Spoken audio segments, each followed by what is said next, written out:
కుప్పం నియోజకవర్గం రామకుప్పం మండలం మిట్టమిల్లి గ్రామంలో పౌర సరఫరాల దుకాణంలో అక్రమాలు జరుగుతున్నాయంటూ సోషల్ మీడియాలో వైరల్. మిట్టపల్లి గ్రామంలో ఎఫ్బి షాప్లో పేదలకు పంపిణీ చేయవలసిన బియ్యాన్ని అక్రమంగా అమ్ముకుంటూ సొమ్ము చేసుకుంటున్నారని, వీటిపై సమాచారం అందుకున్న సంబంధిత అధికారులు షాపులో తనిఖీలు చేసి దుకాణాన్ని మూసివేయడానికి చర్యలు చేపడుతున్నట్లు వాట్సాప్ గ్రూపులలో హల్చల్ చేసింది. వీటిపై సంబంధించిన దుకాణదారులు మీడియాతో మాట్లాడుతూ తమ దుకాణం పరిధిలో ఎలాంటి అవతావకలు జరగడం లేదని, తమ గ్రామానికి చెందిన కొంతమంది తమపై బురద చల్లుతూ తమ పరిధిలో ఉన్న చౌక ధరల దుకాణాన్ని అక్రమంగా తొలగించడానికి తప్పుడు ప్రచారాలు చేస్తున్నట్లు తెలిపారు. ఈ ప్రచారాలు కేవలం వాట్సాప్లో మాత్రమే జరుగుతుందని, తమ దుకాణంలో ఎలాంటి అధికారుల తనిఖీలు జరగలేదని అన్నారు. ఇప్పటికైనా తప్పుడు ప్రచారం చేస్తున్న వారు మానుకోవాలని, లేని ఎడల వారిపై జిల్లా కలెక్టర్కు ఫిర్యాదు చేస్తామంటూ తెలిపారు. మిట్టపల్లి రేషన్ షాప్ నెంబర్ 3 నందు కొంతమంది యువకులు మా పైన అక్రమంగా దౌర్జన్యంగా మా పైన లేనిపోనివి సెల్లులో మెసేజ్లు పెట్టి మమ్మల్ని ఇబ్బందులు గురి చేస్తున్నారు. దయచేసి అధికారులు దీని గురించి పట్టించుకొని మా పైన మాకు న్యాయం జరిగినట్టు చూడండి. మేము ఎలాంటి తప్పు చేయలేదు, అనవసరంగా మా పైన కక్షపూరితంగా సాధిస్తూ ఉన్నారు.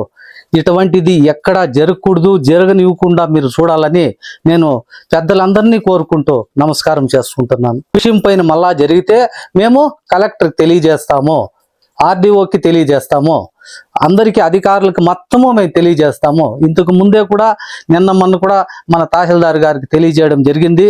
ఆయన కూడా ఇవన్నీ మేము పరిశీలన చేస్తాం, నువ్వు భయపడొద్దు, దీని గురించి టెన్షన్ తీసుకోవద్దు అని ఆయన కూడా వాగ్దానం చేసినాడు.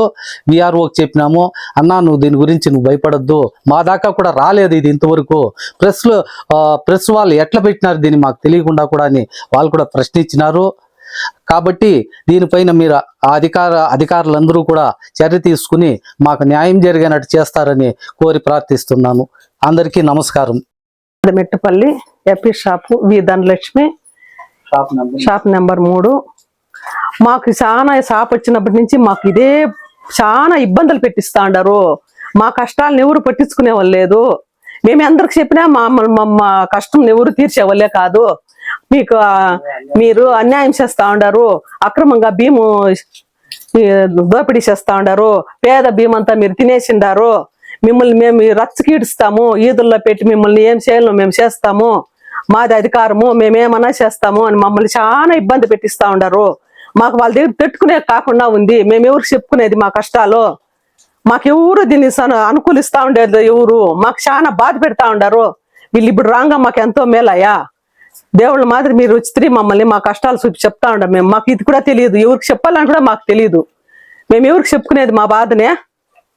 ఎన్నో లక్షలు కోట్లు టన్నులు తినేసి అందరూ ఎన్నో కష్టాల్లో పేదల సొమ్ము తినేసి మేము ఏదో మా ఎంతకు మేము బతుకుతా అంటే 5 సంవత్సరాల నుంచి డీలర్ వేస్తా ఉన్నాడు భీము, బండాడు కదా వేస్తా ఉండేదే. మేము ఎట్లా తింటామో మేమే కొనేస్తా ఉండే. మేము మాకు షార్టేజ్లు ఎన్ని వస్తాండే, మమ్మల్ని ఎవరు అడిగేవాళ్ళు, మా బాధలను ఎవరు చూసేవాళ్ళు?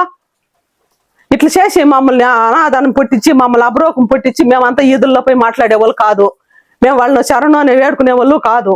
మమ్మల్ని ఇట్లా టార్చ్ చేస్తాం. మా బాధలు చూసి మమ్మల్ని కనుకరించి మా మీద దయ ఉంచి మాకు న్యాయం చేయాలని ఈ ప్రెస్ వాళ్ళని మరీ మేము కోరుకుంటున్నాము. మీరేం చేస్తారో మీ ఇష్టము. ధన్యవాదాలు.